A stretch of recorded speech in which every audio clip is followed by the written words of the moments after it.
शुभ दिन के साथ स्वागत है आपका हिंदी व्याकरण की कक्षा में। आज हमारा विषय है शब्द। प्रश्न है, शब्द क्या होते हैं। इससे पहले हम वर्णों के बारे में, व्याकरण के बारे में, भाषा, वर्णमाला आदि के बारे में जान चुके हैं और आज हम जानेंगे शब्दों के बारे में कि शब्द क्या होते हैं। तो ये विस्तृत जानकारी है। ध्वनि भाषा की सबसे छोटी इकाई है, लेकिन अर्थ के आधार पर, अगर आप अर्थ को आधार माने तो सबसे जो छोटी इकाई है, लघुत्तम इकाई शब्द होते हैं, सबसे छोटे। जैसे आप देख रहे हैं क, च, अ, ख, ऐसे आप कोई भी शब्द कह दें, वो केवल ध्वनियाँ हैं और उनका कोई अर्थ नहीं निकलता है। लेकिन वहीं पर अगर आप कमल कह दें या चम्मच कह दें या दवात कह दें या अमरूद कह दें, तो इनमें ध्वनियाँ तो हैं ही हैं, लेकिन साथ में इनका कोई न कोई अर्थ निकलता है। तो इस प्रकार के जो ध्वनि समूह की रचना होती है और जिन ध्वनि समूह का कोई अर्थ होता है,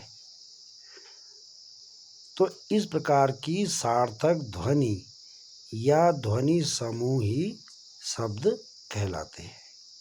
तो आप समझ गए होंगे शब्द का मतलब। अ के लिए कोई शब्द नहीं है, आ भी कोई शब्द नहीं है, छोटी बड़ी कुछ भी कहते हैं वो कोई शब्द नहीं है, वो केवल ध्वनियाँ हैं जिनको हम वर्ण कहते हैं। तो वर्ण सबसे छोटी ध्वनि थी और उसके खंड हो नहीं पा रहे थे, लेकिन शब्द यहाँ पर उससे अलग है। यानी कि अगर कम से कम एक या दो से अधिक वर्णों को अगर आप आपस में मिला देते हो तो उससे क्या बनती है, उससे बनते हैं शब्द। जैसे आपने क और ल को मिला देते हैं तो क्या बन जाएगा, कल। तो क तो ध्वनि है लेकिन कल एक शब्द है। और अगर इसको और अच्छी तरह से समझना चाहें तो इस प्रकार से होगा, दो या दो से अधिक वर्णों के सार्थक मेल को, सार्थक मतलब जिसका कोई अर्थ हो, शब्द कहते हैं। और शब्द जो है वो दो प्रकार के होते हैं, यानी कि शब्द के दो भेद हैं। पहला है सार्थक शब्द। सार्थक शब्द यानी कि जिसका अर्थ निकले, और निरर्थक शब्द जिसका कोई अर्थ नहीं निकलता है। तो सार्थक शब्द क्या है, जिन शब्दों के अर्थ ग्रहण किए जाते हैं, यानी कि जिनके अर्थ आपके समझ में आते हैं, तो वो सभी सार्थक शब्द कहलाते हैं। जैसे सब्जी, दूध, रोटी, पानी, सामने, पता इत्यादि। और भी जिनका आपको, जैसे आप पढ़ते हैं कक्षा, समझ में आता है आपको, अध्यापक समझ में आता है। अब दूसरा क्या है, निरर्थक शब्द, जिन शब्दों के अर्थ ग्रहण नहीं किए जाते, अब उनका अर्थ हमको पता ही नहीं है क्या है, उन्हें निरर्थक शब्द कहते हैं। यानी कि समझ में ही नहीं आता कि उसका मतलब क्या है।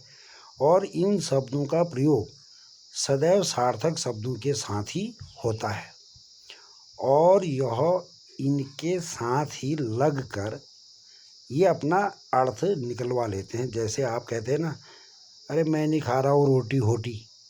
अब रोटी तो आदमी समझ जाता है कि रोटी का अर्थ निकलता है, लेकिन होटी क्या है, रोटी होटी। तो यहाँ पर होटी जो है वो निरर्थक है, लेकिन रोटी के साथ जुड़ने पर समझ जाता है कि ये रोटी के बारे में ही कह रहा है। जैसे आप कहते हो ना कि मैं नहीं पहन रहा हूँ जी कपड़े हपड़े। कपड़े समझ में आता है, लेकिन हपड़े क्या है ये कोई नहीं समझ पाता। कपड़े तो हम सभी पहनते हैं, हपड़े कौन पहनता है, कोई नहीं।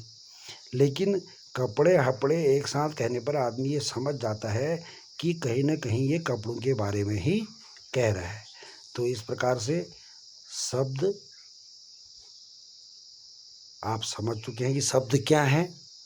तो बने रहिए गुरु KSB यूट्यूब चैनल से। लाइक, शेयर और सब्सक्राइब करना ना भूलें।